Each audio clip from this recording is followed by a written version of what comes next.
We are running. Right then.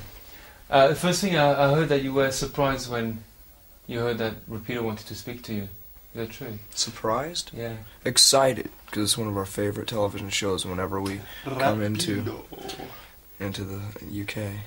That's good to hear. It's part of the jet lag ordeal. Yeah, it always seems to be on the night that we get into town. And you can't sleep, and it's pretty much the only thing worth watching. So. And, you know, we're like watching international snooker. It's better than snooker. And then Rapido comes on, and we jump up and down. Yeah, Rapido, Rapido. Is there anything like that could compare in America that talks about music? Ed Sullivan Show, American Bandstand, MTV. There's nothing that has the variety of Rapido and the quality. Alright, so first reason why I wanted to film you in a hotel room is that because that's your home for most of the year. Well, a lot of the time, this is your home, yeah? Mm-hmm. That's the reason why I wanted to be here, really. Well then, I think I'll just pull up the pillow and go to sleep. Good night. Good night.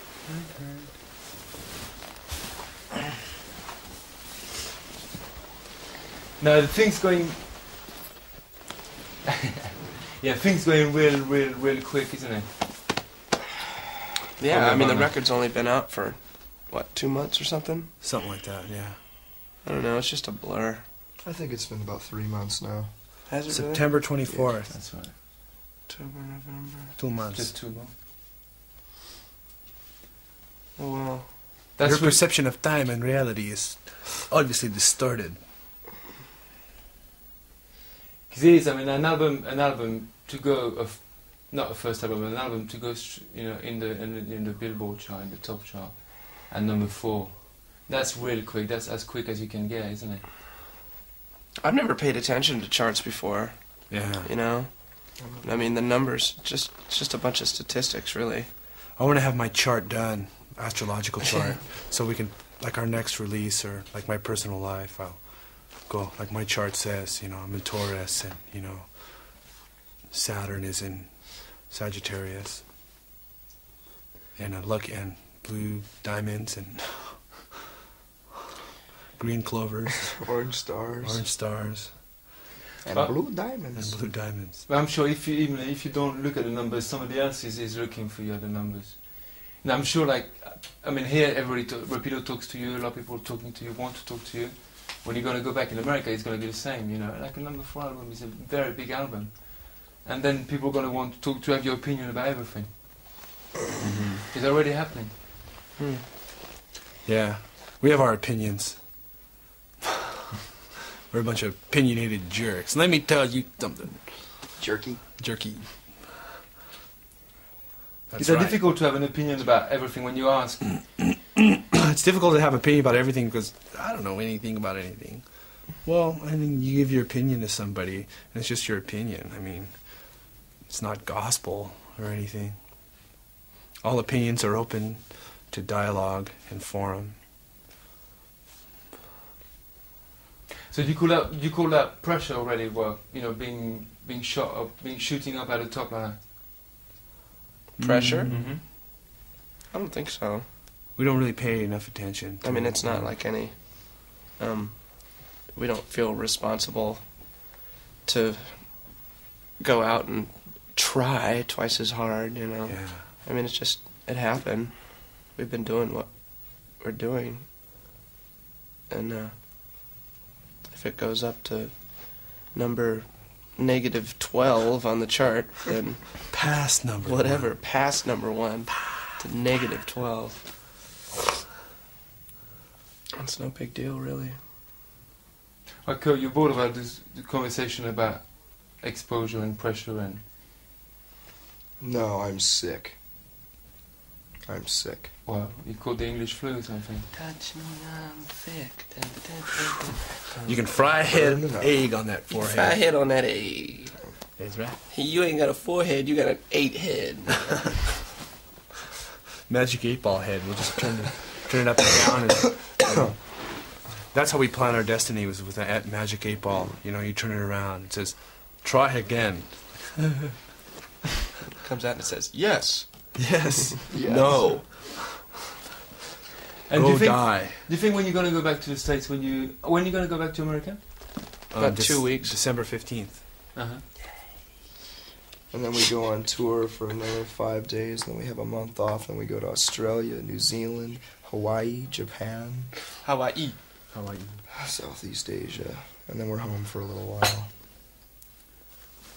It's crazy because like in France, you know, like nobody was, for example, where the program comes from, where I come from, nobody was really talking about you before, and then suddenly it's like album of the year, you know, like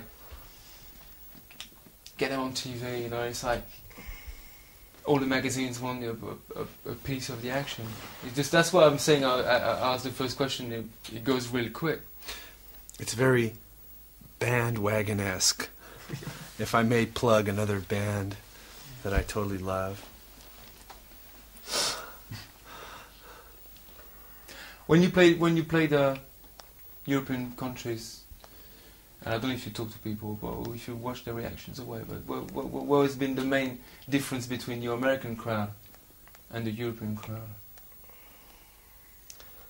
Probably the diets that the people... I don't know. I've sort of found that the language is sort of different.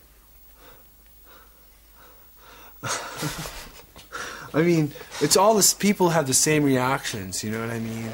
I guess we all came from a common ancestor, like Adam and Eve. Adam and Eve, right? Creationist Adam and Eve, evolutionist, humanoid-type creatures came out of Africa and populated the Earth and adapted to their climates. But I think there's a million similarities and there are dissimilarities, and I think people's reaction to music is a very big similarity, whether it be on the continent, be it the UK or be in U.S. In the West, you know, if you go to the East or if you go to like Cambodia or something, they wouldn't know what to think of you because they really haven't been exposed. But in the West, rock and roll has been a major cultural thing for the last 30 years, so it's pretty much the same reaction.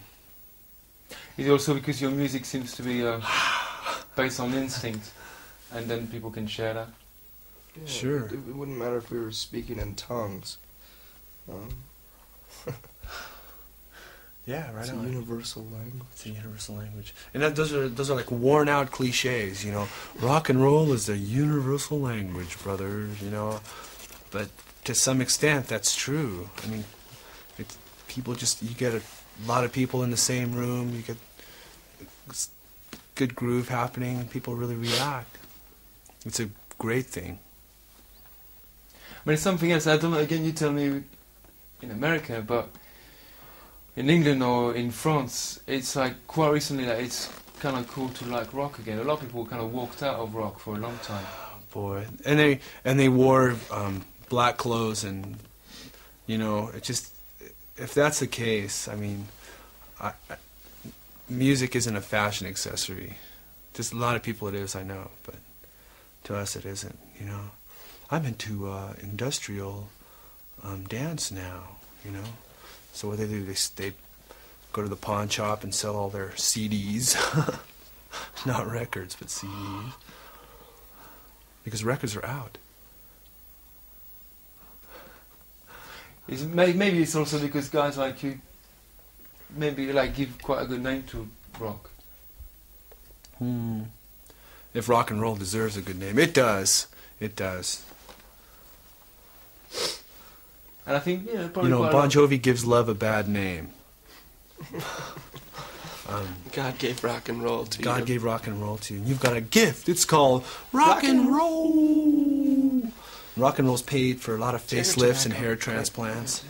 There's one thing that I've learned about rock and roll by being in this business for 5 or 6 years would be to use your illusion. 1 and 2. It depends what illusion it is. Life is full of illusion. And here's my lovely wife. It's magic. It's magic. And I mean,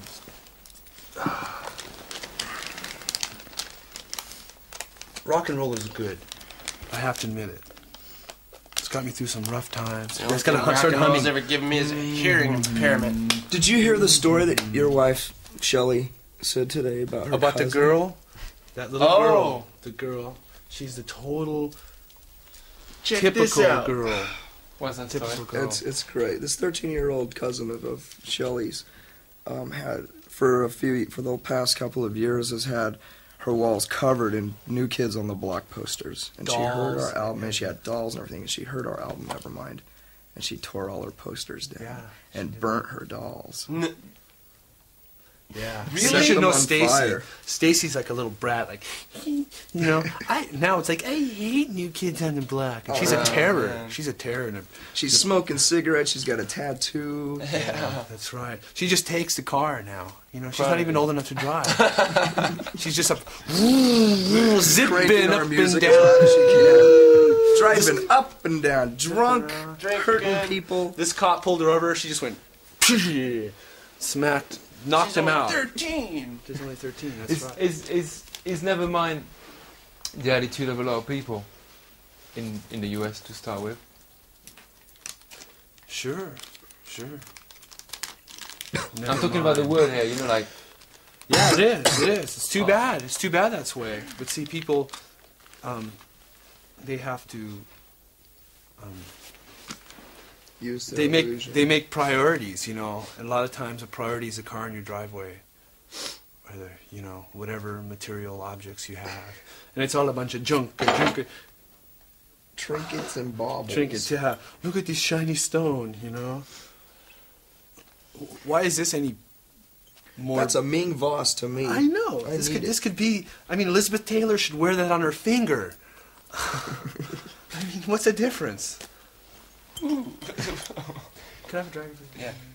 without making any like sweeping statement or generalization, the people of your age, you're seeing them changing, because I don't know the youth of America. I don't know what's Kids are a happening in lot their head. smarter. That's a good now. record. Kids by the are a way. lot smarter, I'm totally convinced. The average A lot 18-year-old smarter? is a lot smarter than they were when I was an 18-year-old. You think so? I'm convinced. In what I way? sort of wonder. What kind of smartness? They're just more aware. They're more jaded and cynical. They're more aware of injustice. They've learned from their parents' mistakes. American youth have had it all on a silver platter. They've been eating ice cream out of a bowl this big. But now You that know, bowl and then what is is filled it? with But now crack. there's no such thing as Farrell's ice Yeah, cream Farrell's parlors. is gone. Because now No Farrell's more is a crack Shakey's. house. Dippy waiters and waitresses singing you happy birthday off key. You ever had one of those zoos? A zoo? Oh Did you yeah. ever have a zoo? It was like 32 different kinds of ice cream, or 16 or something like that. Oh, I thought of another idea for the video. Sea monkeys floating around in the video. Wouldn't that be neat? Wow. That's a Brine funny one, shrimp. because you know, when you talk about cynicism, I mean, this side of the water, being a cynic is not particularly a good thing. I mean, it is the opposite. No, it's not, but it's a fine defense mechanism, and that doesn't necessarily mean that people are avoiding necessary topics and things that really matter. It just means that they're aware of things. How many times do people have to learn the same lesson? You know, Well, not everything should be common sense anyway. right? Instead of reactionaryism, nationalism. So that stuff's like easy. There's one band I want to talk about. Do you think a band like R.E.M. open up the doors, the commercial doors, for a band like you to come in and have a commercial success? A little bit. I think every band that's kind of It just goes down the line. cracked it a little bit, cracked the door open. Whether it's Sonic Youth, Yeah, Sonic Youth. Or Jane's Addiction, they did it. I've always thought of R.E.M. as a commercial band in the first place. They just happen to be a good, passionate commercial band. And there have always been good, passionate bands in rock and roll throughout the history. It's up to fans and people involved in the music industry to make sure that it doesn't get as stale and as bad as it has within the last 10 years. Especially in the Reagan era. Yeah. did I roll that too tight? Sorry. Looks like it. I think I Yeah. did. No, Yeah, because I it's mean, too you know, tight. like from the don't know if the word is right, but from the traditional band, the affiliation of band that you're coming up with, you talk about, you know, the youth, the Askedoos, people like that.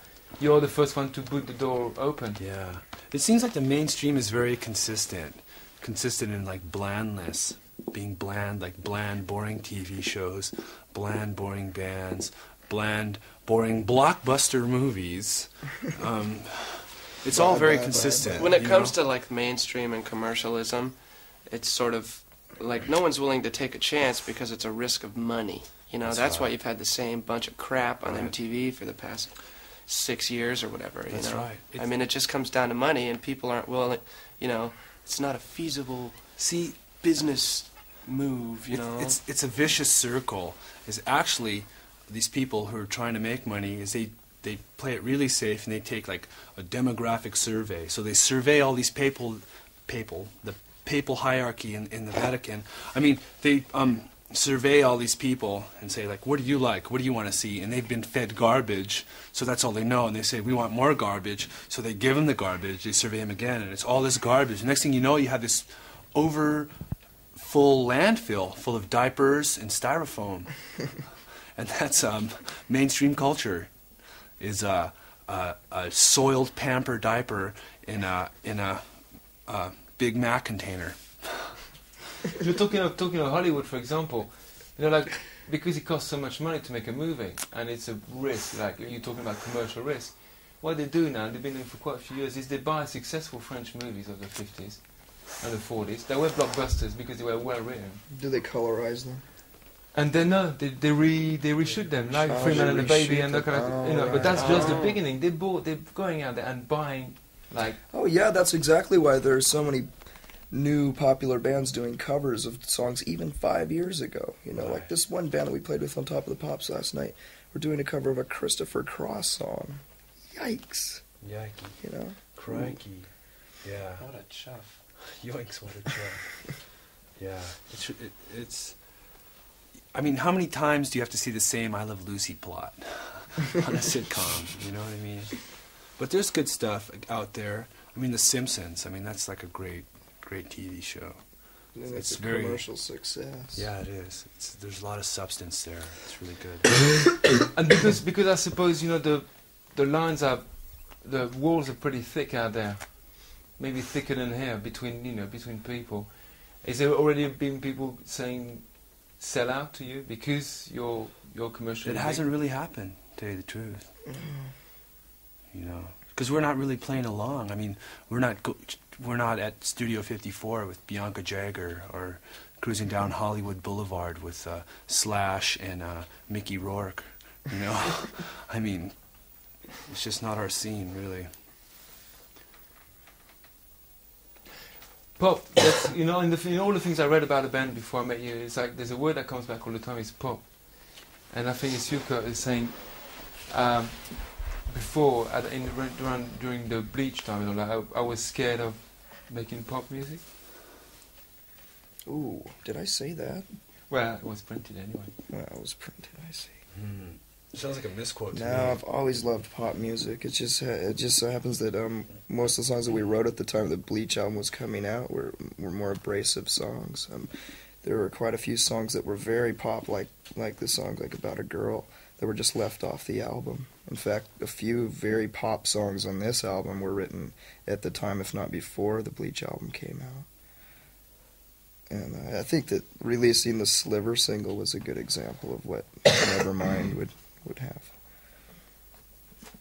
So let's talk about pop, because it's, you know, if you go, each person's got a definition, I suppose. England's got a completely different way of talking about pop, as what you have or I have. So what's pop? Pop is like Rubber Soul, Beatles. Just kind of a song with a hook, very simple. Yeah, anything with repetition, it doesn't have to be clean and jangly. Yeah. There are a few Melvin songs that are pop in my eyes. And I think pop could be like children's songs, you know? Yeah. Songs that you're taught in nursery school or whatever. It's not pop as in popular. That's not the case. But pop is also something like, in England it certainly is the case, it's something that you kind of love to hate. sometimes, you know, there's pop songs that you really hate, but, you know, they're just up there and you walk around with them, and, you know. I think that's what pop is in England. Like a TV commercial. Something that sticks jingle. in your head. Yeah. Didn't Richard Carpenter do that of the Carpenters? He saw a bank commercial. Because I saw the Karen Carpenter story. And he was watching TV, popping Quaaludes, that his mom turned him on to. Here, Richard. That's pop. They're Quaaludes. They'll calm you down. So he's popping Quaaludes, sweating, and he saw this TV commercial for a bank. And the theme goes, "We've only just begun." And he goes, "That's a hit." So he got on the horn to Herb Alpert and buy the copyright to that song. And then they had a million-seller hit. I wonder if he's still popping ludes.